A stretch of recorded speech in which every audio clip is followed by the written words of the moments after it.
Assalamu alaikum, bienvenue sur le podcast des éditions Mewaddeb, la safe place des femmes musulmanes qui aiment parler de lecture, d'écriture, d'amour et de spiritualité.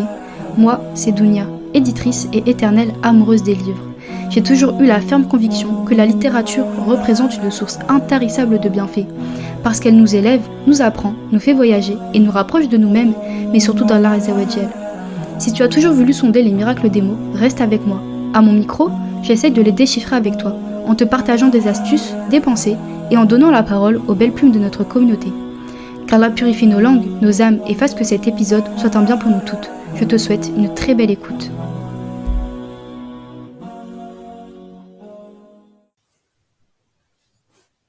Assalamu alaikum, j'espère que vous allez bien. Aujourd'hui, on se retrouve pour un nouvel épisode de podcast avec une invitée.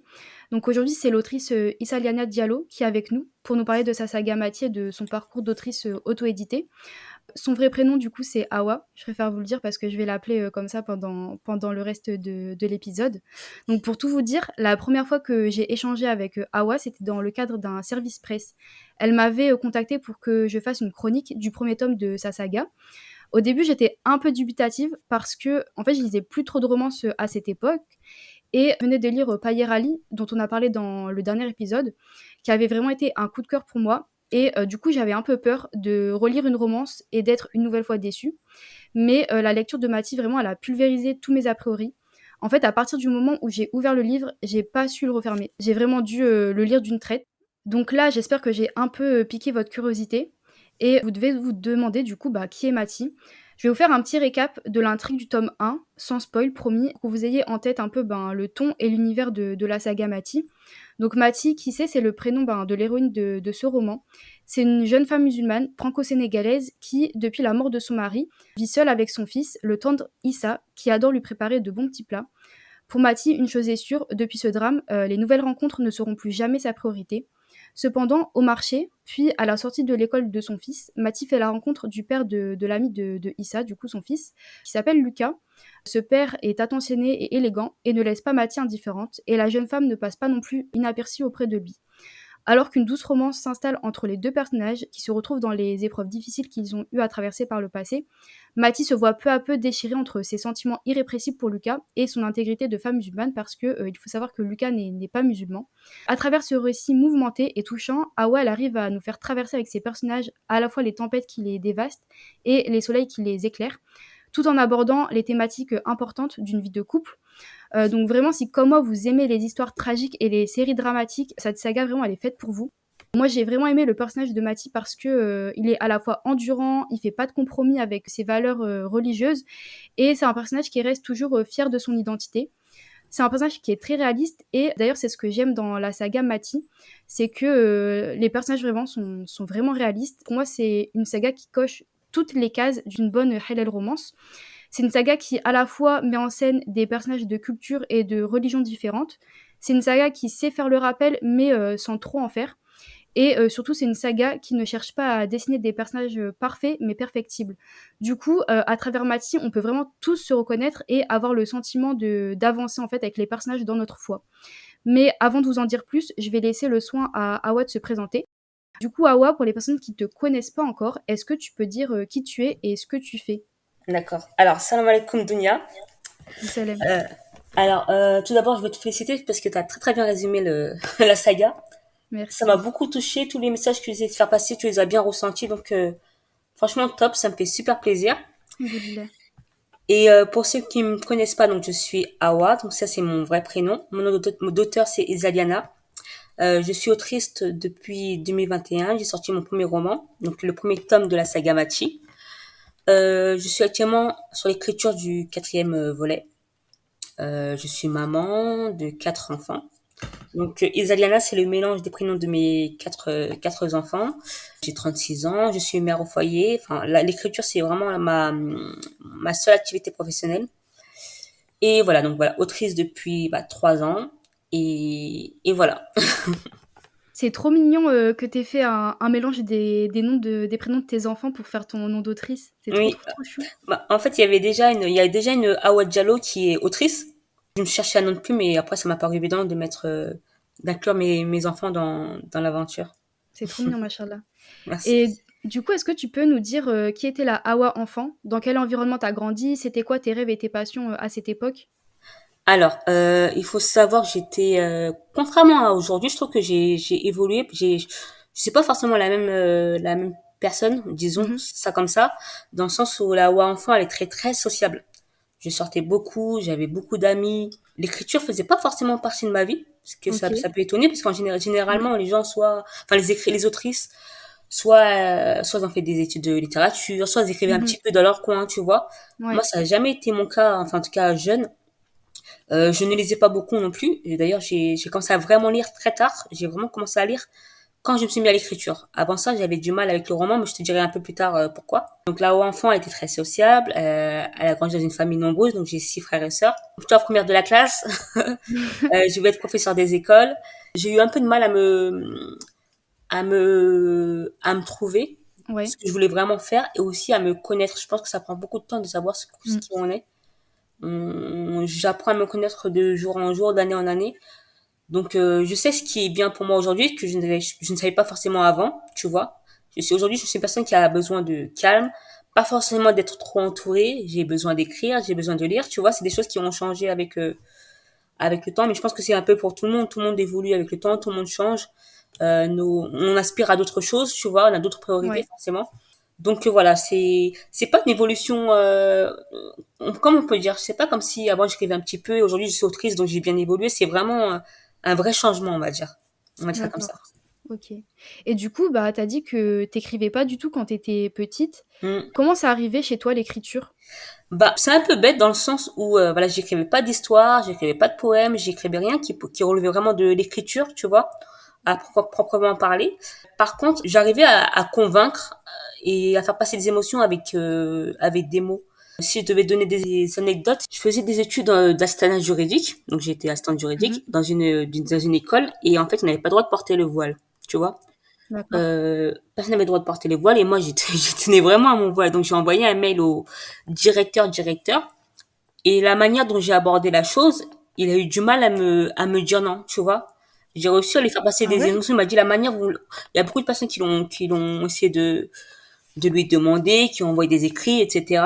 Il a toujours dit non et mon mail, il a réussi à le convaincre dans le sens où il m'a dit vous l'avez dit, vous avez expliqué le pourquoi du comment de manière très élégante, vous m'avez touché, je peux pas vous dire non, tu vois, j'étais la seule dans l'école à avoir le voile, mais ça, j'ai compris que ma plume, entre guillemets, j'arrivais bien à convaincre, à faire passer quelque chose. Et c'était pareil, je travaillais dans un cabinet d'avocats assez renommé sur Paris 15e, et j'avais pas le droit de prier à l'heure, tu vois, ça c'est, bon, Mmh. ce cabinet d'avocats, tu pries pas, quoi. Et pareil, j'ai aussi écrit un mail à mon patron pour lui expliquer la situation et en fin de compte, j'ai pu prier à l'heure dans mon bureau sans aucun problème. Et ça c'est, j'ai ce côté un peu commercial de ma plume où j'arrive à convaincre, mais aussi au côté émotion, je pense. Et je me suis dit pourquoi D'accord. ne pas le mettre au service d'une histoire, d'un roman, de l'écriture. Donc tu avais quand même, enfin, tu as quand même un don pour, C'est ce qu'on, manier les mots, on Voilà, va dire. exactement. Et même des fois, c'est pour des choses simples. Toi qui as lu mes livres, tu vois que ma plume, elle est très simple. C'est-à-dire que je cherche pas à faire des Ouais, grands mots, à toucher en disant des longues ouais, c'est phrases, vrai. etc. C'est le côté authentique, je pense, Mmh. qui touche. Le fait de pas en faire trop, de savoir faire passer les choses de manière simple et sincère. Je pense que c'est ça qui fait que l'écriture est faite pour moi, je pense. Et du coup, c'est quoi qui t'a amené vraiment à l'écriture de ta saga Mati? Alors, j'ai toujours, enfin, je sais que je savais que j'aimais écrire, etc. Mais est-ce que j'ai ce côté créatif de pouvoir raconter une histoire? Ça, je le savais pas. Et la première fois que je me suis dit je vais écrire un livre, c'était en 2015. Je me souviens, j'avais eu ma troisième fille, mon troisième enfant, et j'avais jamais fait quelque chose pour moi. Tu vois, quand t'es maman, tu sacrifies tout pour ta famille, etc. T'as le temps de rien pour toi. J'avais aucune activité à moi, tu vois. Et je Mmh. me suis dit, c'est le moment. J'ai retardé parce que ma fille était petite, ensuite elle est rentrée à l'école, etc. Et c'est quand j'ai eu mon quatrième enfant que 7 ans sont passés quand même, tu vois. Je me suis dit, là, il faut que je fasse quelque chose, que je commençais un peu à dépérir, tu vois, à plus savoir Ouais, je qui vois ce que tu veux j'étais, dire. etc. À part maman et épouse, je savais plus vraiment qui j'étais, tu vois. Ce dont D'accord, quoi ouais, je j'étais vois, c'est capable. Surtout que frustrant. quand j'avais quitté mes cabinets d'avocats, mes patrons ils me disaient, bon, on croit en toi, on sait que tu vas faire des grandes choses. Si vous avez besoin de nous, on est là. Tu vois, ils avaient beaucoup de confiance et finalement, j'avais rien fait de ma vie, tu vois, entre guillemets. Un truc à Mmh. moi, quoi. Et donc, c'est en 2021 où j'ai décidé de lancer la saga. Je ne savais pas que ça allait être une saga. Tu vois, je pensais que j'allais faire un one-shot. Et je ne savais pas du Ouais. tout de quoi ça allait parler. Donc, je suis restée devant mon ordinateur pendant 2 jours sans savoir par quoi commencer. Je ne savais pas ce que j'allais écrire du tout. Et c'est venu petit à petit, une phrase, je supprime, je réécris. Et finalement, plus c'est crédible, plus j'avance. Et j'ai inventé au fur et à mesure. Machallah, je trouve que c'est impressionnant que tu aies réussi à faire, ben, là, du coup, tu es à ton 4e Oui, tome. En vrai, pas beaucoup de temps parce que tu as commencé en ouais, 2021, on est en ouais. 2024. En vrai, je trouve que c'est J'ai commencé, ouais, impressionnant, pile en poil, vrai. juillet 2021. Donc, ça fait pile poil 3 ans, quoi. 3 ans, et là, je suis à mon quatrième. C'est comme si, un roman par an, quoi. Même pas plus, Ouais, un peu moins. Mm. c'est en plus, en sachant que tu fais tout toute seule, du coup, vu que tu es en auto-édition, Exactement. enfin, on en reparlera Ouais. après, je trouve que c'est quand même, ça mérite d'être salué, Merci quoi. beaucoup. Et du coup, enfin, je rebondis là-dessus. Mm. Est-ce qu'en te lançant dans l'écriture, tu avais aussi besoin, tu l'as dit, tu avais besoin de faire, quelque chose de nouveau, quelque chose, qui t'appartienne et Oui. cetera. Mais est-ce que tu as senti que tu avais peut-être besoin de quelque chose de différent? Quelque chose que tu avais pas encore fait? Parce que du coup, avant, tu faisais du droit, Oui, c'est enfin, ça. c'est vraiment différent, le droit Ah oui, et ouais, l'écriture. ça n'a rien à voir. Franchement, j'étais, comme je te disais, je me connaissais pas vraiment, je savais pas vraiment ce que je voulais faire de ma vie, même encore à 25 ans, tu vois. Donc, j'ai travaillé dans le droit, j'ai travaillé dans la comptabilité, dans la vente, le commercial, dans l'immobilier, j'ai fait beaucoup de choses. Mais OK. je sentais que même si j'étais dans ces des activités où je m'en sortais très bien, à chaque fois, j'avais aucun problème, c'est toujours moi qui Mmh. partais parce que je me disais, c'est pas ça que je veux faire. Mais je ne savais pas, j'arrivais Ouais. pas à savoir exactement ce que je voulais, tu vois. Et c'est Mmh. quand j'ai écrit mon premier roman, c'est là que je me suis dit, c'est ça. C'est ça qu'il me faut. C'est ce que je dois faire. Et depuis, je fais pas d'activité à côté. Je suis consacrée à 100% dans l'écriture. Machallah. Je trouve que c'est un beau parcours. Aussi, ça montre que je sais pas si vraiment tout le monde est fait pour Mm, l'écriture, mais je pense que, on peut tous s'y mettre à un moment donné, si on mm, en a mm, besoin, si, on le mm, décide. mm, Enfin, je pense que c'est plus accessible que ce qu'on mm, le mm, mm, pense. mm. C'est vrai. C'est vrai, c'est vrai. Du coup, enfin, tu as dit qu'à la base, c'était pas une saga que tu voulais faire, tu voulais faire un one shot. Oui. Et qu'est-ce qui a fait que, à partir du moment où tu as commencé à écrire, Mm. Mathie, tu as voulu absolument faire une saga? Alors, il faut savoir que quand je me suis lancée dans le premier roman, enfin le premier tome, je n'y connaissais rien en termes d'écriture. Tu vois, le terme bêta lecture, je ne connaissais pas. Je savais même pas qu'il y avait besoin de faire d'une bêta lecture. Enfin, c'est des choses que Mmh. je ne connaissais absolument pas. La seule info que je suis partie chercher sur Internet, c'est combien de mots doit être composé un roman, tu vois. Et il y avait écrit OK. 50 000 mots. Et le premier tome de Mmh. Machi, il faisait 50 000 mots pile. Et ensuite, j'ai voulu fermer le, fermer le dossier. Dans le sens où, vu que j'avais mis 7 ans à le commencer, et que ma vie à côté, elle était vraiment, quand j'ai sorti le tome 1 de Machi, il faut savoir que je travaillais à domicile. Je suivais une formation à Ouais. domicile. J'avais mes heures de conduite. Mon fils, il avait moins d'1 an. J'étais au bout du rouleau, tu vois, mais vraiment, Ouais, tu avais j'étais trop de choses à au faire. bord du burn-out. Ça veut dire que je me suis dit, tant pis, il va pas être parfait, mais il faut que je le sorte maintenant. Parce que soit Ouais. je vais retarder et il va sortir dans 5 6 ans, soit il va jamais Mmh. sortir. Donc tant pis, je le sors maintenant. Et puis, advienne que pourra, tu vois. Donc je l'ai écrit en 4 mois. Et forcément, à la fin, je me suis dit, je peux pas les laisser comme ça, c'est pas possible. La fin, à la fois, c'est une fin, certains m'ont dit la fin, elle passe bien, quoi. Mais en même temps, on veut savoir, quoi. Enfin, pour le pourquoi du comment, Ouais, l'épilogue, il est trop, ouais, je tu suis vois, d'accord. on peut pas les laisser comme ça. Ouais, ouais, ouais. Et il y a aussi le fait que je suis très, très attachée à mes personnages. J'étais pas prête à les quitter maintenant. Je me suis dit, il faut encore qu'ils évoluent. Enfin, j'ai envie de les voir évoluer et je pense que mes lecteurs aussi. D'accord. Peut-être aussi que tu as senti que, tu avais plus de choses à dire que, ce que Exactement. tu avais déjà dit dans le tome 1. Exactement. Plus j'écrivais, et plus je me suis dit, ça rentrera pas dans un, Un seul voilà. tome. Je pense que, OK. franchement, je pense, à mon avis personnel, pour avoir un vrai univers, tu peux pas le faire en Mmh mh. 50 000 mots, comme moi je l'avais fait. C'est pas Mmh. possible. Soit c'est une fantaisie avec, tu vois, un gros, un gros pavé, soit tu fais une saga. Enfin, c'est mon avis personnel, vraiment. Après, il y a des romans qui sont Ouais. plus légers, qui passent en 100 000, 120 000 mots, mais moi, j'ai trop de Mmh. choses à dire sur Mathis, sur Lucas. En plus, j'ai beaucoup de personnages, tu vois, et ils sont tous Ouais, ouais, plus tu ou as moins beaucoup de personnages importants, différents. et voilà, plus j'écris, plus je sais comment les travailler. J'ai besoin je prends mon temps et voilà. OK. Et bah, du coup, de manière générale, ta saga, elle aborde, la vie amoureuse et la vie de Mmh. couple. À mon sens, Matisse, c'est pas juste une histoire d'amour, c'est aussi une histoire sur Mmh. l'amour en Oui. général et on en parlera plus profondément Mmh. après, mais la relation entre Lucas et Mathie, elle est assez spéciale parce que, ben, elle met pas en scène une vie de couple à proprement Mmh. parler, mais plutôt des sentiments, en fait, qui se développent entre 2 Mmh. personnes. En revanche, on parle beaucoup de leur union précédente parce que, ben, ils ont tous les 2 connu, Ouais. un mariage, avant de se Ouais. rencontrer et on parle aussi des couples qui entourent Lucas et Oui. Mathie et peut-être que je me trompe, mais moi, j'ai vraiment senti que enfin, en te lisant, en tout cas, j'ai vraiment senti que tu avais passé du temps à observer autour de toi la manière dont les couples vivent et évoluent. Mmh. Ce que je me suis demandé, c'est pourquoi la vie de couple et le mariage sont des thématiques qui t'intéressent autant et en quoi tu trouvais pertinent de les explorer à travers la fiction? OK. Alors, il faut savoir que comme je te disais, quand j'ai écrit Mathilde, je savais pas du tout de quoi j'allais parler, j'ai inventé au fur et à mesure. Après, en termes de couple, je pense que c'est peut-être inconscient, mais je voulais Mmh. montrer que, enfin, je sais pas si tu as remarqué quand tu lis des romances, etc., on s'arrête souvent à la période lune de miel où, tu vois, quand ils se déclarent Ouais, ou qu'on se mariait, avant qu'ils se parce marient et qu'après, tout, ouais. c'est ennuyant, tu vois, c'est pas intéressant, c'est ce qu'on vit de tous les jours, donc, tu vois. Ouais, Et je sais que beaucoup de lecteurs aiment bien s'évader en lisant, tu vois. Et moi, j'avais besoin de montrer que, certes, la période d'avant, elle est importante, elle est stimulante, tu vois. Le pendant, le après, comme tu vois, il y a des d'autres couples aussi dans ma saga. Et on suit leur cheminement. Et je pense que, de certaine façon, j'ai voulu montrer que c'est jamais, même au bout de 10, 15, 20 ans, la vie, elle est pas ouais, toujours monotone, tu vois. Je OK. pense que c'était ce côté, c'est pour ça qu'il y a le côté réaliste qui fait qu'on voit vraiment leur quotidien, leurs disputes, tu vois, les trucs très très simples, mais vraiment bateaux, quoi, qu'on fait tous, et même leurs courses.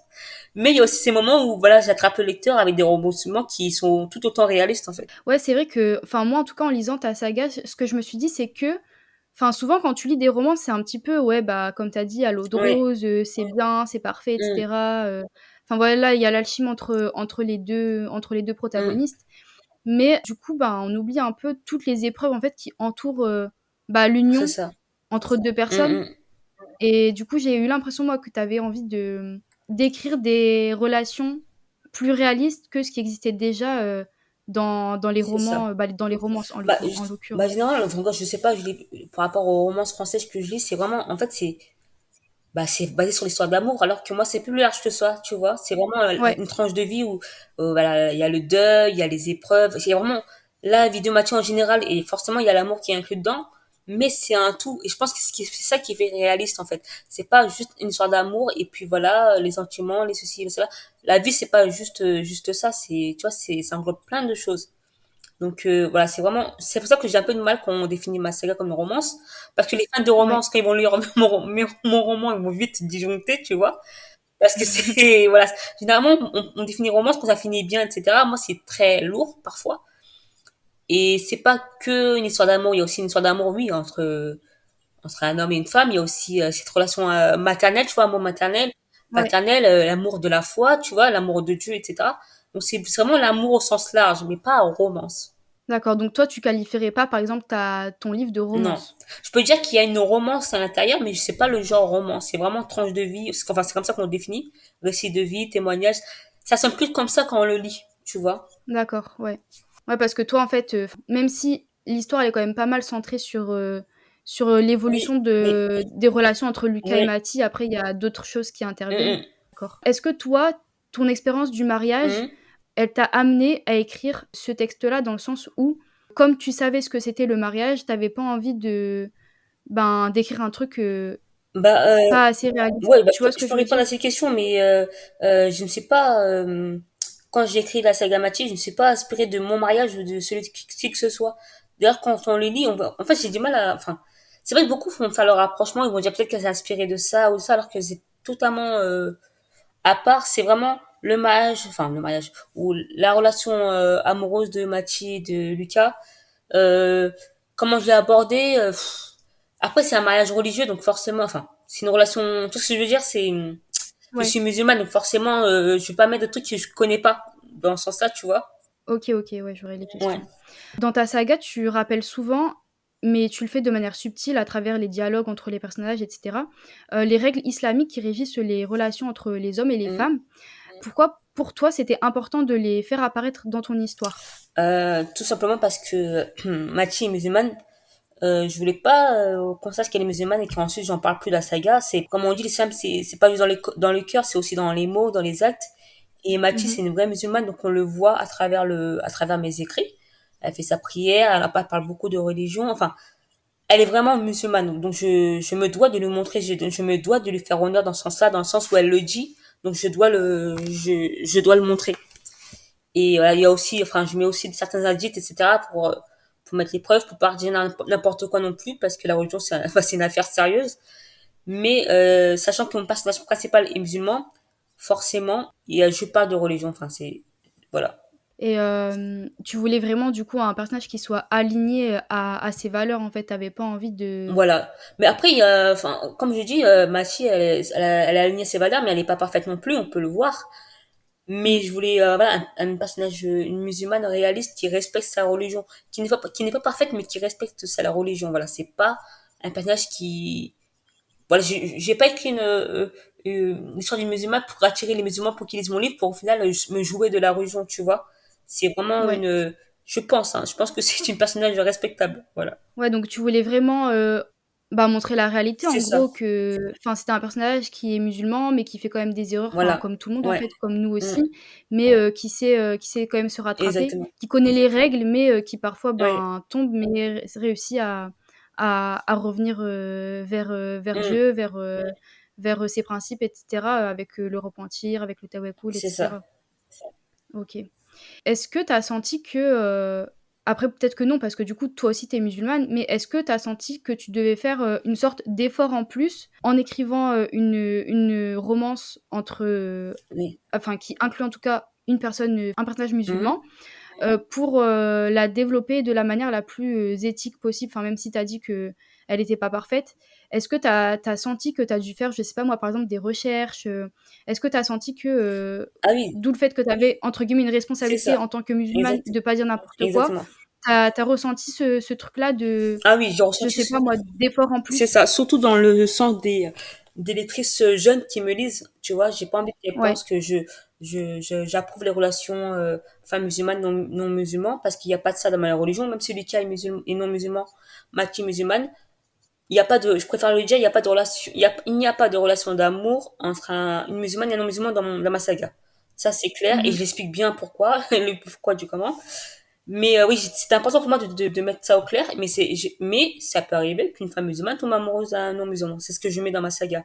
Mais après, Mmh. faut connaître ses limites. Mathilde les met. Et voilà.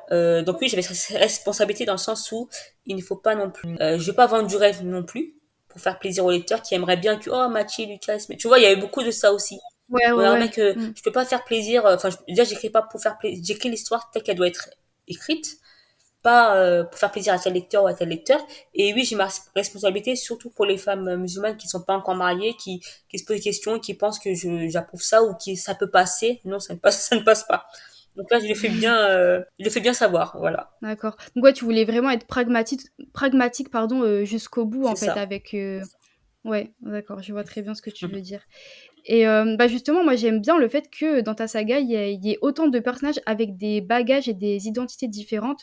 Bah, par exemple, Lucas, il est pas du tout de la même origine que Mathie, il Mm, a pas la même religion mm, et enfin, moi, je trouvais que ça enfin, c'était réaliste aussi ça, mm. parce que, en tant que musulmane et française, Ouais, je pense qu'on se reconnaît beaucoup là-dedans parce que mine de rien, on connaît quand même pas mal de monde, qui nous ressemble pas du ouais, tout et avec qui pourtant, ben, on coexiste, «normalement» ouais, entre guillemets, mm, même si, on va dire que le contexte actuel veut nous faire croire, le ouais, contraire c'est ça. et vraiment c'est quelque chose qui m'a parlé en tout cas et je pense que c'est aussi pour ça que je me suis autant attachée, à ta saga. Mm. Bah, du coup, j'aimerais bien savoir pourquoi en fait tu as choisi, finalement comme intrigue en fait amoureuse, bah, une histoire d'amour entre une femme musulmane et un homme non musulman? Qu'est-ce qui t'a amené à choisir ça comme intrigue? Alors, comme je l'avais dit, déjà, faut savoir que quand j'ai écrit le tome 1 de Machi et que je développais, parce qu'au début, on parle beaucoup de enfin, quand tu lis le tome 1, je parle beaucoup de Machi, de Issa, etc. Et ensuite, il y Mmh. a Lika qui rentre en scène. Et quand j'ai créé le personnage de Lika, je ne savais même pas s'il était musulman, non musulman. En fait, j'ai vraiment inventé ça au fur et à mesure. Et ensuite, je me suis dit, est-ce que je le fais musulman? Est-ce que je le fais pas musulman? Euh, Finalement, dans ma tête, en fait, c'est une question de logique. Il n'est pas musulman, tu vois. Il n'est pas musulman. Et ça va être ça le réel problème, en fait. Mais, comment dire, là, je reprends son terme de histoire d'amour entre musulmans et non-musulmans, il n'y en a pas. Mais j'ai pris le personnage secondaire non-musulman, parce que ça m'a paru évident pour la manière dont l'histoire se ficelait au fur et à mesure. D'accord. Tu voulais peut-être aussi montrer, ben, finalement une réalité qui existe Aussi, aussi oui. dans la vraie vie Oui. et peut-être que tu avais envie de l'explorer, je Peut-être, sais franchement, pas, je peut-être pour pense que comprendre tout ce que ou j'ai écrit, enfin, peut-être c'est mon subconscient qui a fait que, mais j'ai pas eu dans ma ouais. tête clairement me dire, tu devrais écrire une femme musulmane, tu devrais écrire, tu vois ce que je veux dire? J'avais pas ce truc-là. Oui, oui, je vois ce que tu veux dire. Mais Tu avais pas tout prévu à voilà, l'avance. ça s'est fait au fur et à mesure. Et c'est après que les gens me disent, c'est bien que t'aies écrit ça, c'est bien que t'aies écrit ça. Alors que moi, forcément, c'était pas le but premier. Mon but premier, c'était Mmh. d'écrire une histoire, de divertir. Et après, j'ai fait passer des messages. Et après, on a pris conscience de ça. Ensuite, il y a eu des rappels. Mais, et ça, c'est un plus, c'est un bonus, c'est un truc que j'ai pas forcément prévu. Mais je pense que Allah a fait en sorte que je fasse les choses, tu vois. Et je pense que c'est Mmh. aussi ça qui fait que, euh, cet égard, elle parle à tout le monde parce que je force pas le truc, tu vois. En fait, j'essaie Ouais. pas d'éduquer les gens. Moi, je veux d'abord Mmh. les divertir.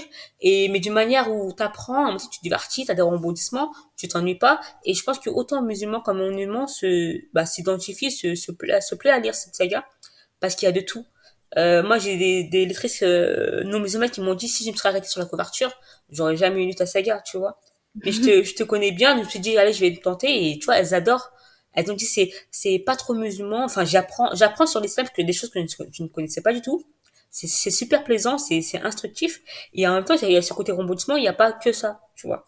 Ouais, c'est vrai que Matisse, ça permet vraiment, enfin, d'entrer dans l'intimité d'une femme Ouais, musulmane et aussi dans ce que c'est, en fait, l'amour en c'est islam, ça. comment ça se passe, le mariage et Mm. cetera, mais en fait, sans en faire Ouais, trop parce que, bah, en fait, on fait ça, mais via une c'est histoire ça. donc même c'est vrai que même pour des non-musulmans, finalement, c'est bien parce que, bah, ouais, ça leur apprend des choses, mais sans qu'ils aient besoin de faire, entre guillemets, «un effort», Exactement, c'est d'apprentissage, quoi. exactement ça. Mmh. Et en plus, c'est bien parce que parfois, tu mets des références Mm, religieuses. mm. Enfin, tu te contentes Ouais. pas, seulement de voilà, enfin, d'écrire ton histoire, de la Mm. raconter, mais on sent que tu as quand même aussi à cœur, bah, comme tu disais tout à l'heure, enfin, cette responsabilité Oui. de dire des choses Oui, vraies. c'est ça. C'est exactement ça. Après, je mets souvent en note en note de bas de page dans le sens où ça reste une histoire. Je peux pas écrire en plein milieu des trucs. Enfin, je sais pas si tu vois. J'ai pas envie de couper les gens dans l'histoire. Donc, s'ils veulent se référer, savoir pourquoi j'ai mis tel mot, qu'est-ce que le Ouais, tawakkul, qu'est-ce que, tout à fait. bam, ils se Ouais, réfèrent ouais. en bas et tu vois. Après, Mmh c'est mh. chacun fait comme il sent, mais moi, au moins, j'ai mis toutes les infos. Ouais, voilà, après c'est si les personnes veulent aller plus loin, hein, libre à elles de le faire, Exactement. elles ont la base, quoi. Exactement. Moi, je trouve que ce qui caractérise, ta saga, c'est à la fois les drames, Mm. ben, qui la Ouais. traversent, mais aussi, l'espoir qu'elle porte. Vraiment, c'est un truc, que je trouve un peu contradictoire dedans, mais qui fait vraiment l'authenticité, en fait, de Mm. Mathie.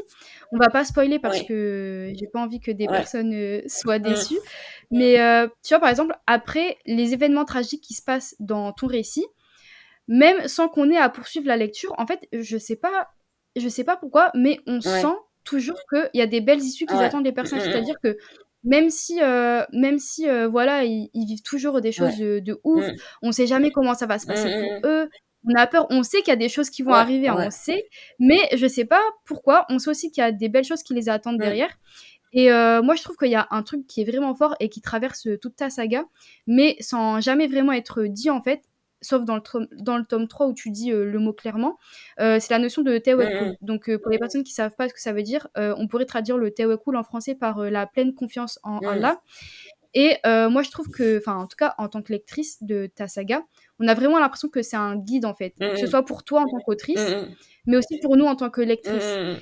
et est-ce que quand tu écris, tu as cette notion de tawakkul en tête?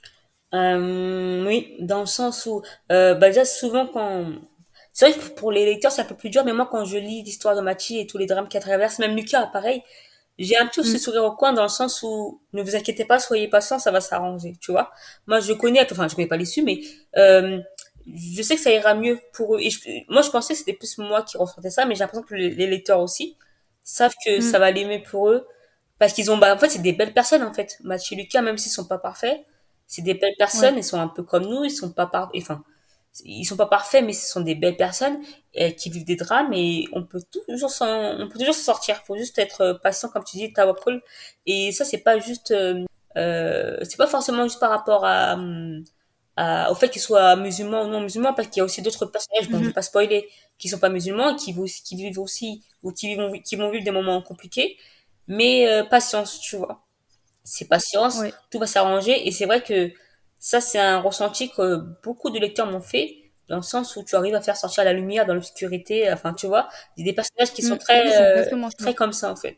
Ouais, c'est vrai et en fait, finalement, enfin, bon, ça reste de la fiction, mais moi, en fait, à chaque fois que je lis de la fiction, j'essaye de voir ce que je peux en Mmh. tirer, ben, pour moi, Mmh, dans ma vraie mmh, vie et en fait, vraiment, avec Mathilde, il y a toujours ce truc-là de, tu vu toutes les épreuves qu'ils ouais. vivent, mais c'est pas pour autant que, il y a rien de bien qui va leur Ouais. arriver derrière et enfin, je sais pas, moi, je trouve que vraiment ça aide à cultiver la patience, ça aide à cultiver, la foi en Mmh, Allah, mmh, tu mmh. vois? Enfin, vraiment, je trouve que ça aide à cultiver beaucoup de choses, même si ça reste de la Ouais. fiction. Mais c'est vrai, surtout quand, enfin, je sais, quand tu vas finir le tome 3, on voit que même si Mathia était parfaite, et qu'elle était, enfin, parfaite, bonne musulmane, etc., à un moment, elle s'est un peu écroulée sur les poids de ses épreuves, tu vois. Elle était Ouais. vraiment Mmh mal, mh. etc. Et ça, c'est des personnes il y a beaucoup de personnes qui sont comme ça, qui ont du mal à voir la lumière au bout du tunnel. Ils disent, mais c'est pas possible, j'en peux Ouais. plus, etc. Et c'est en revenant vers son Seigneur que ça va mieux pour elle. Et c'est vrai que moi aussi, Mathia, c'est un vrai rappel pour moi dans le sens où, toutes les fois où j'ai la flemme de me lever pour aller prier, etc., et que je suis devant mon ordi en train d'écrire que Mathilde est en train de prier, je me dis, mais ah ouais, qu'est-ce que tu fais? Tu vois ce que je veux dire? Je Ouais, peux ouais, pas ouais, te je vois ce permettre que d'écrire tu un veux dire. personnage comme ça, et moi, à côté, être tout le contraire, où, tu vois, être un peu plus, moins impliqué, tu vois. Relâché. Ouais, ouais, ouais, je C'est vois très étrange bien. parce que c'est moi qui ai créé ce personnage, mais en même temps, elle m'inspire dans ce qu'elle fait, dans ce qu'elle fait pas. Donc, ouais, la saga, c'est un rappel pour moi, et je pense que ça va être un rappel jusqu'à la fin de mes jours. Je peux pas écrire ça et à côté, tu vois. Ouais, ouais, je vois ce que tu veux dire. Mais même pour les Oui, lecteurs, ouais. en fait, moi, à chaque fois, ce que je me dis quand je lis Matisse, c'est que, OK, ils sont peut-être pas parfaits, Mmh. les personnages, mais ils font vraiment de leur mieux pour C'est faire, ça. les choses bien Ouais, et aussi comme c'est des personnes sincères, ouais, bah, en fait, tu sais que peu importe ce qui ouais. va arriver, tu vois, Mmh.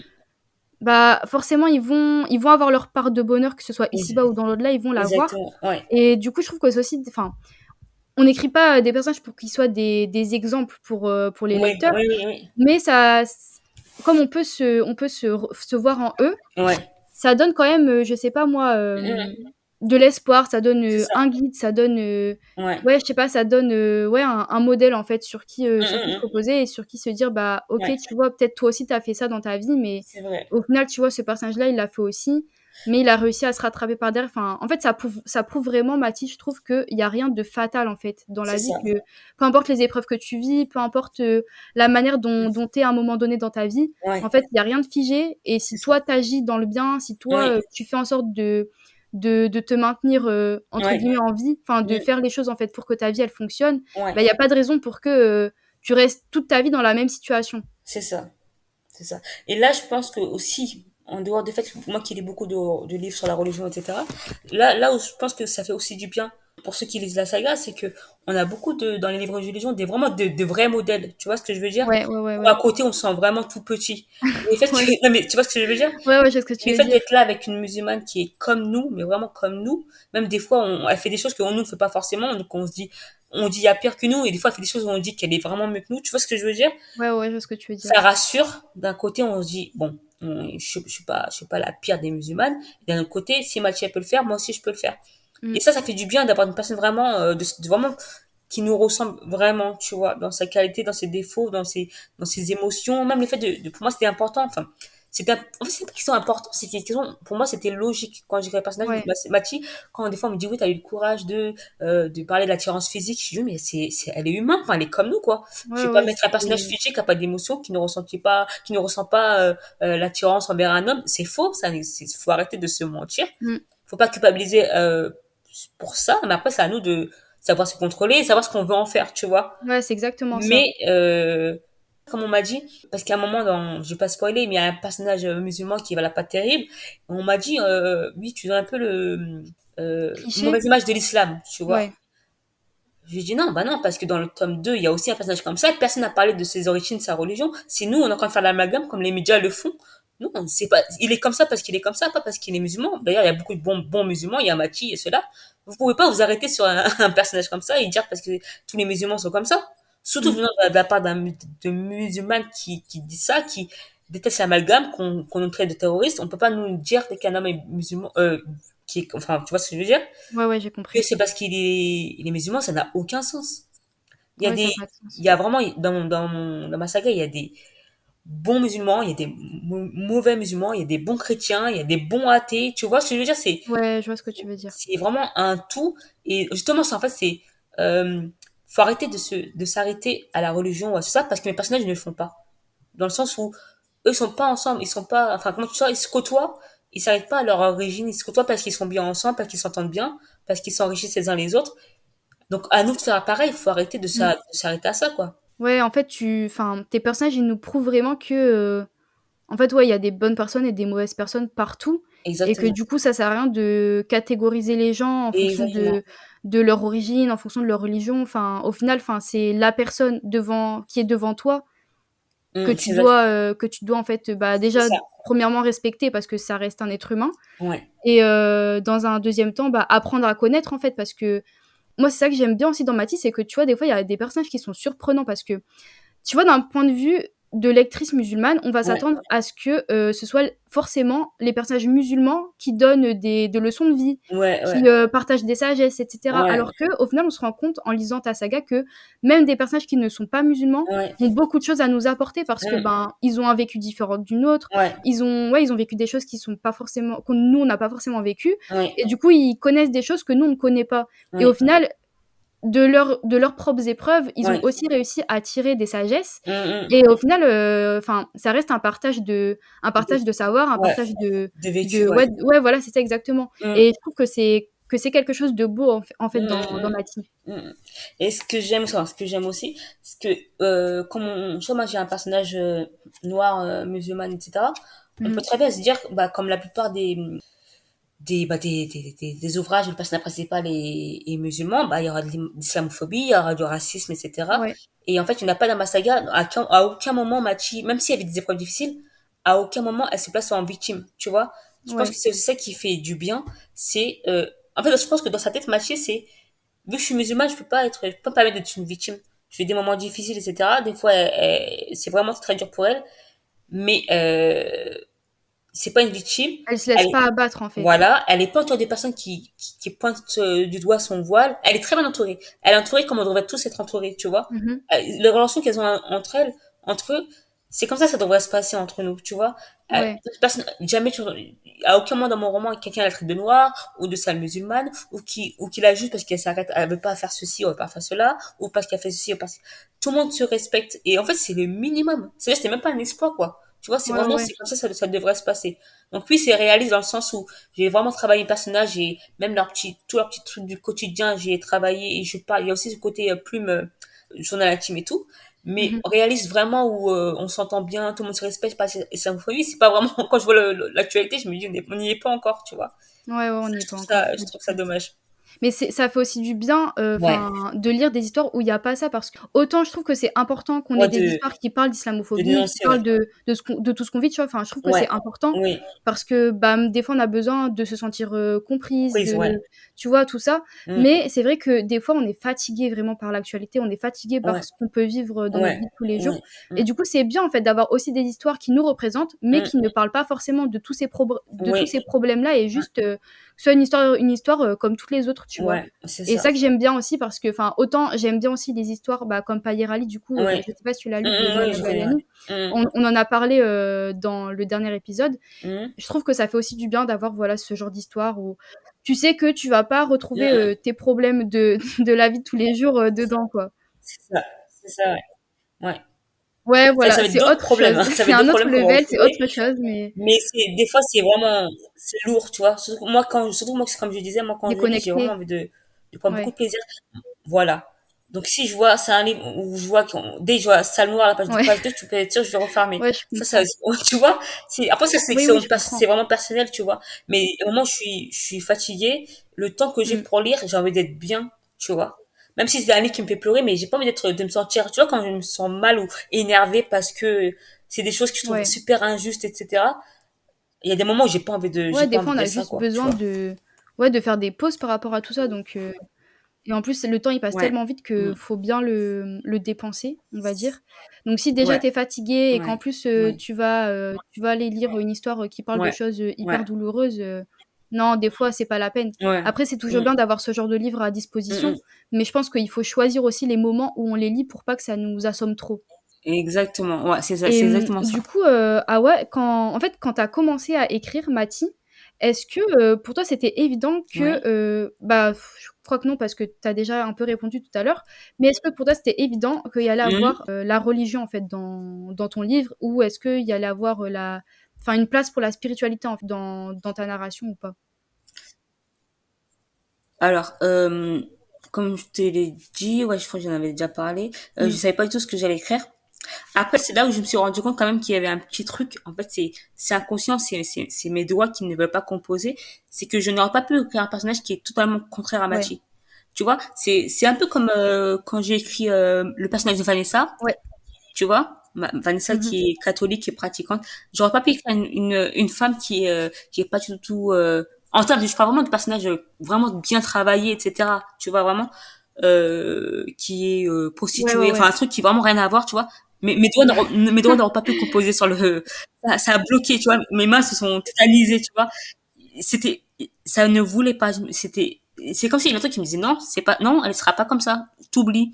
Vanessa elle sera catholique, pratiquante, Mmh. elle prend sa religion au sérieux.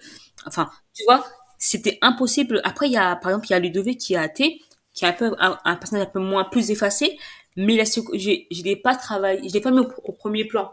Pas parce que, je sais pas comment te dire. Je pense que les personnages vraiment que j'ai vraiment travaillé, que j'ai mis au Tu avais premier un plan, c'est lien avec eux qui, peut-être? pas forcément qu'ils sont musulmans, mais qu'ils ont des valeurs et des OK, principes ouais, je vois ce que qui me tu veux dire. ressemblent, que D'accord, j'accepte, en fait, OK. dans ce Ouais, sens-là. donc finalement, tu voulais quand même, quelque chose qui te représente toi, peut-être? Voilà. Bah, en général, comme on dit, l'écriture, c'est politique, hein. Souvent, on écrit des choses, qu'on s'en rend compte ou pas. Il y en a qui sont très conscients de ce qu'ils écrivent et qui disent que je vais dénoncer, je vais faire ceci, cela. Et puis, il y a nous qui, on veut divertir, mais Mmh. des fois, on fait passer Oui, des oui, je messages, vois très hein. bien. Bah, comme pour, les principes, par exemple, de la religion, c'est pas, tu divertis, mais tu mets aussi, des choses sérieuses, Oui, entre voilà, guillemets. voilà. C'est-à-dire que je peux pas faire autrement. Genre, je peux pas faire autrement. Après, à côté, là, par exemple, là, j'ai écrit un thriller, Mmh mh. psychologique qui n'a rien à voir avec la religion. Mais dans le projet de Mathis, ça D'accord, pouvait ouais. pas être Peut-être autrement, aussi que tu tu vois. avais besoin de te lancer dans l'écriture, sur un terrain que tu connaissais. Avec un truc qui était plus, Ouais, ouais, possible. d'accord. C'est Et fort du coup, possible, est-ce ouais. que, toi, tu trouves que ton activité d'autrice, elle a un lien avec ta spiritualité? Est-ce que pour toi, l'écriture, par exemple, c'est un moyen de développer ta spiritualité? Du moins, est-ce que, l'écriture, elle apporte quelque chose à ta Alors, foi? oui, dans le sens où, comme je disais tout à l'heure, c'est que je m'inspire beaucoup de Mathis. C'est-à-dire que des fois, j'écris des choses que Mathis fait et que moi, je ne fais pas, je Mmh mh. culpabilise un petit peu, tu vois. Donc, je me dis, ouais, tu devrais peut-être bouger un petit peu. Et ouais, je pense que le fait d'avoir écrit sur une femme musulmane, ça m'inspire dans le sens où, quand elle va pas bien, bah, elle se réfère sa foi, donc il faut que j'en fasse autant. D'accord. C'est plus dans ce sens-là. Ou comme je te disais, c'est très étrange parce que c'est toi qui écris le personnage, mais tu la vois un peu Mmh comme si mh. c'était une personne vraiment à part entière, tu vois, et tu t'inspires d'elle. Donc ouais, c'est super OK. important pour moi et ça me fait du bien Et le aussi. fait, juste le fait d'écrire, enfin, sans parler de Mathis, est-ce que, pour toi, écrire, c'est enfin, est-ce que tu trouves que ouais, voilà, est-ce que Libérateur? ça nourrit, en fait, ta foi? Euh, Par exemple, sur ton thriller, comme du coup, bah, je pense que ça devait être une expérience totalement différente, de celle que tu as eue avec Mathis. Est-ce que tu as senti que ça nourrissait quelque chose, en toi par rapport à la foi? ouais, je pense que ouais, parce que dans le sens où, même si mon personnage principal dans mon Mmh mh. thriller est pas musulman, etc., sa manière d'être, ses choix, ses choix humains, etc. Et je pense que c'est un peu le cas de tous mes personnages. Je pense qu'ils ont ce côté vraiment qualité humaine qui fait que je me reconnais en eux, je me sens bien. Et ça nourrit aussi ma foi, ce côté-là aussi. Ce Ouais. côté bon Mmh mh. comportement, bienveillance, enfin, tu vois. Qui est la base, en fait, finalement aussi ouais, de notre, Voilà, la base de, ouais, c'est c'est ça. supposé être la base de tout être humain, on va dire. Exactement. Donc, oui, ça nourrit ma OK. foi d'une certaine façon Et aussi. on va pas je sais pas si on va en parler en long, en large et en travers, mais publier un livre en France, Mm. c'est très compliqué, encore plus quand on est, une Ouais, femme racisée, faut le dire et en tant que musulmane, n'en ouais, parlons pas. ouais. Mais Ouais. heureusement, aujourd'hui, on a plusieurs options pour, concrétiser, des projets de publication de livres et moi, j'aimerais savoir, Hawa, toi, une fois que tu as terminé d'écrire, Mati, c'est quoi qui t'a décidé à choisir Mmh. l'auto-édition? Alors, comme je t'avais dit, j'avais une vue très Mmh mh. compliquée quand j'ai sorti le tome 1 de Mati. Vraiment très compliquée. J'étais vraiment au bord du burn-out. Et en fait, moi, j'ai besoin d'écrire quand je Mmh. veux et quand je peux surtout. Donc, quand tu es avec une maison d'édition qui te demande de sortir un roman à telle date, alors que toi, quand t'étais au bout de ta vie, ou le fait de savoir que j'ai mis 7 ans à me lancer, qu'au bout de 4 mois, j'ai terminé, que je devais encore attendre 6 mois pour l'envoyer et Ouais. avoir 6 mois, Mmh. un an, une réponse, tu vois, je me suis dit, c'est trop. Il faut que je le publie maintenant. Donc, ça a été pour moi la solution la plus adaptée. Parce que je voulais vraiment le sortir à telle date. Et j'avais pas la patience, j'avais pas patienté 7 ans, je ne voulais pas. Et aussi ce côté tout gérer toute seule. Donc moi je suis un peu comme ça aussi, j'aime bien être un peu partout. La couverture, j'ai fait avec ma petite sœur, enfin avoir tu Ouais, vois, tu avoir voulais un peu l'œil contrôler sur les tout. choses. Voilà, OK exactement. et tu pas regretté ton choix du coup de l'auto-édition? Non, surtout les retours que j'ai par rapport aux auteurs qui sont Ouais, en ME, je pense pas ils m'ont forcément d'accord. apporter quelque chose. Donc, en termes de visibilité, en termes de sur mon texte, etc. Franchement, en plus là, je commence à avoir au fur et à mesure que j'avance dans l'écriture, une Oui, équipe oui. qui est bien soudée. Tu vois, j'ai testé plusieurs correcteurs, plusieurs bêta-lecteurs, etc. Et là, j'ai trouvé vraiment une équipe de choc. Donc, non, je vois pas la nécessité aujourd'hui de faire appel à une mise à édition et je ne regrette absolument pas d'être D'accord. passé C'est bien par d'avoir l'auto-édition. ce témoignage-là parce que des fois, j'ai l'impression qu'on voit vraiment, la publication en maison d'édition, bon, je vais peut-être me faire de la mauvaise pub en disant ça, comme, vraiment un graal alors qu'en fait, des fois, l'auto-édition, c'est Ouais, tout aussi bien. Enfin, dans le sens où, en fait, je pense que c'est ça. édition ou auto-édition, tout dépend de ce que toi tu recherches, de ce que Ouais, toi tu veux et donc, il y a pas de bonne ou mauvaise manière de faire, quoi. oui. C'est exactement ça. Moi, ça dépend de. Après, moi, je comprends totalement les personnes qui veulent aller en ME Ouais, ça va, parce c'est que pas fait pour l'auto-édition, tout le c'est monde, un je pense, travail hein. de malade. Mais vraiment, moi, j'ai eu beaucoup de personnes qui, oui, ça y est, c'est mon roman, je suis content et tout. Je lui dis, mais ça, c'était la Mmh. partie sympa, ça, c'était la partie cool. Bon courage, bon courage. Ouais, Ça ouais, aussi, il c'est faut pas clair. vendre. Je pense qu'il faut pas vendre du rêve dans le sens où l'auto-édition, c'est vraiment très, très compliqué. C'est chronophage, c'est fatigant. Et des fois, c'est pour peu de choses, pour peu de visibilité. Franchement, c'est super dur. Donc, Mmh. faut être prêt à y consacrer de l'argent, du temps, beaucoup, beaucoup, beaucoup d'énergie. Ça, c'est vraiment, OK. faut vraiment s'y préparer. Et si tu pouvais justement donner, 3 conseils à des autrices, par exemple, qui voudraient se lancer dans l'auto-édition, ça serait quoi? Alors, l'auto-édition, la première chose, c'est de développer leurs Mmh. réseaux sociaux avant même la publication du livre. Ça, c'est super important. N'attendez pas qu'il soit sorti. Second conseil, lancez-vous et ne prenez pas trop de temps à écrire votre livre. C'est-à-dire que je sais qu'il y a des auteurs, je discute avec beaucoup d'auteurs qui écrivent leur Mmh. roman depuis 2, 3, 4 ans. Moi, je trouve ça énorme. Certains trouvent que je suis une autrice rapide, mais moi, je pense qu'un an, c'est bien. Ouais, ouais, ouais. Après, ça dépend de chacun, Mmh. de la vie de chacun. Pourtant, moi, j'ai 4 enfants. Tu vois ce que je veux dire? Mais dans le sens où, plus vous allez mettre du temps, plus vous allez élargir le temps d'écriture, plus vous allez retravailler votre manuscrit, plus il va perdre son authenticité, plus la plume va évoluer au fil du temps. Donc, le début du roman ne sera pas le même que, tu vois, que la fin du roman. Donc, n'attendez pas trop pour vous lancer, parce que là, surtout là en De 2024, il y a sortie. beaucoup, beaucoup Ouais. d'auteurs qui se sont lancés. Il y a beaucoup de concurrence. C'est pour ça que le prix Mmh. du papier a augmenté. Vraiment, c'est très, très dur. Là, actuellement, c'est très dur. Donc, si vous attendez dans 5 ans ou 6 ans pour vous lancer, Mmh. ça va être très compliqué, hein. Ça va être très compliqué parce que déjà, le succès d'un auteur passe beaucoup par la visibilité.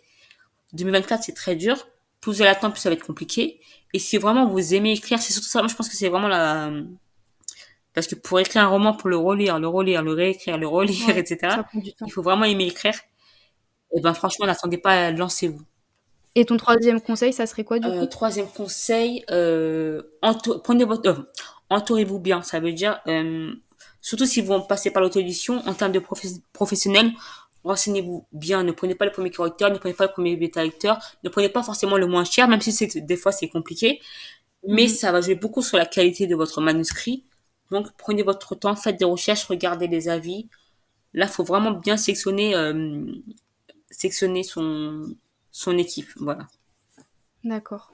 Ouais, c'est vrai que c'est important. On se rend pas compte des fois, avant de se lancer dans C'est l'auto-édition vrai. que, toi, tu vas écrire ton livre, donc tu as l'impression que tu vas être tout seul, mais en fait, il y a plein de personnes qui t'entourent, Ouais. qui vont participer à finaliser, Ouais, qui vont mettre leur petite ton touche roman, ouais, ouais, voilà. franchement, sans mes bêta-lectrices, sans ma correctrice, bah, mon roman ne sera pas forcément pareil, c'est logique. Enfin, Mmh. ça, c'est des étapes que je ne connaissais même pas, la bêta-lecture. Je dirais ça vraiment à tous les auteurs qui veulent se lancer en audition. La bêta-lecture est obligatoire. Vous ne pouvez pas vous passer de bêta-lecteur dans le sens où vous connaissez votre histoire par cœur, vous avez votre nez dans votre histoire, vous n'avez pas assez de recul pour voir ce qui ne va pas, les incohérences qui pourraient être Mmh. améliorées.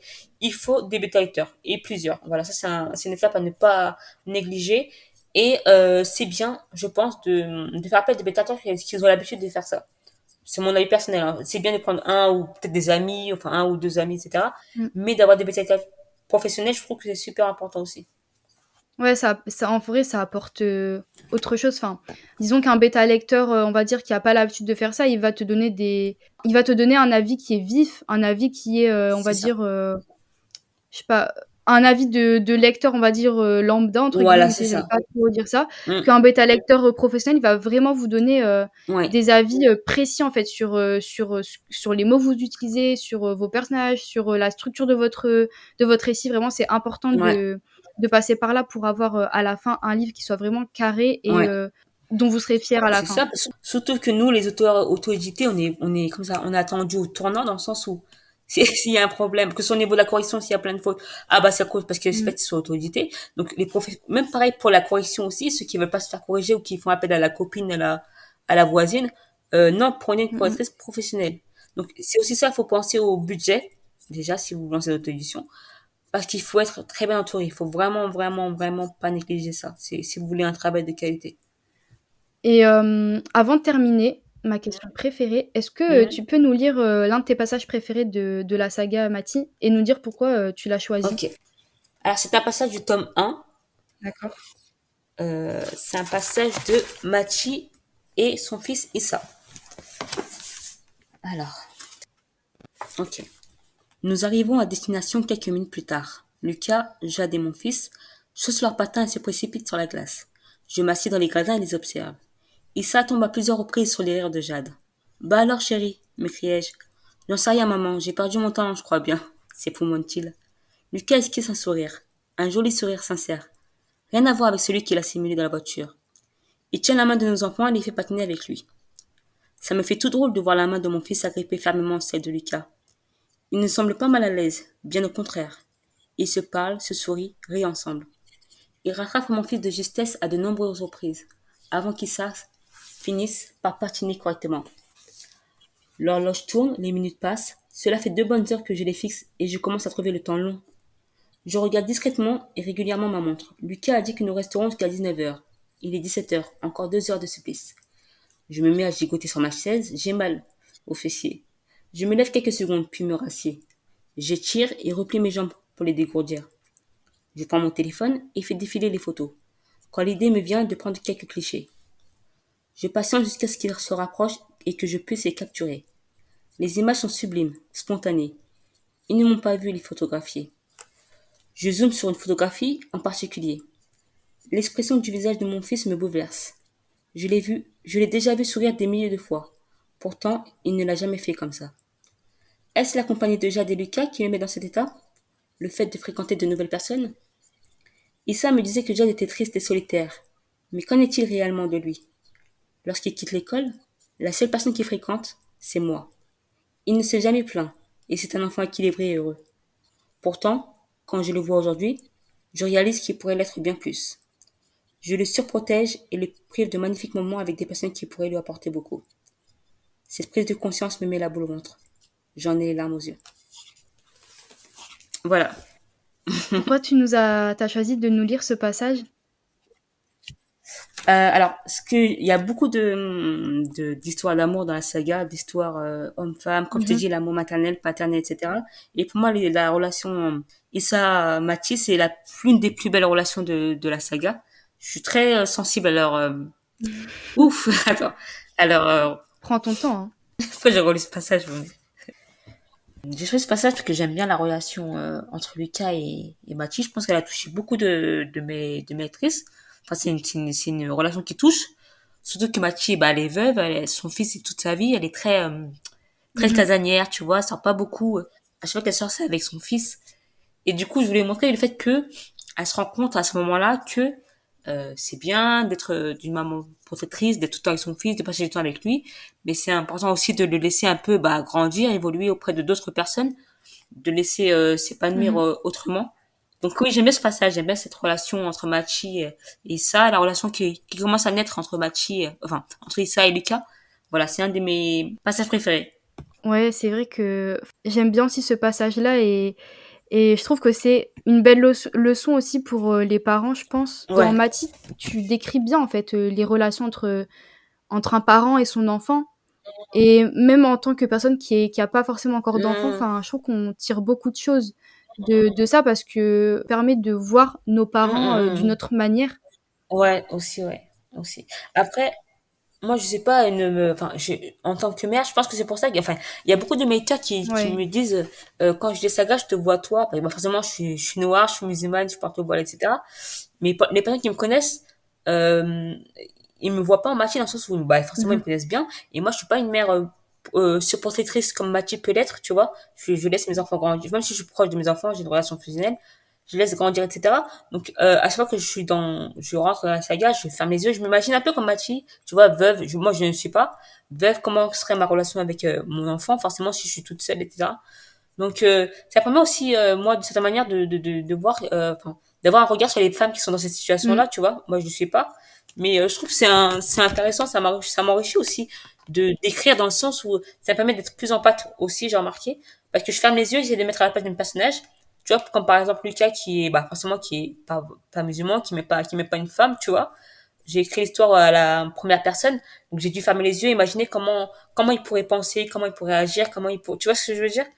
C'est intéressant aussi, ça enrichit beaucoup Mmh. de se mettre à la place de l'autre bah, à travers mes personnages et tout. C'est intéressant. Ah ouais, du coup, on arrive à la fin de l'épisode. Ouais. Est-ce que tu as une dernière chose à nous dire? Est-ce que aussi tu peux nous dire où on peut te retrouver? Alors, vous pouvez me retrouver sur Instagram, donc c'est Isaliana, Isalyana-8 Diallo, DIA2LO. Je suis plus souvent sur Instagram, j'ai TikTok, etc., mais je suis pas très active, donc vraiment Instagram, Isaliana Diallo. Je vous attends dessus, vous pouvez m'envoyer un petit message, si vous avez des questions sur la saga, n'hésitez pas, et voilà, je pense qu'on a Ouais fait le tour. et on rappelle aussi que, le tome 4 du coup sortira en En décembre, c'est décembre, ça? Voilà. voilà. Donc, mettez-vous à jour de la saga, des beaux ouvrages de beaux collecteurs qui vous attendent sur mon site, donc le lien est dans ma bio Instagram. Si vous avez des questions, n'hésitez pas, je suis à votre disposition. Voilà, j'espère vous retrouver bientôt. Merci Awa. Merci à toi. Assalamu alaikum. Et comme salam. Merci d'avoir écouté cet épisode. J'espère que tu l'as apprécié autant que moi et qu'il t'a apporté du bien.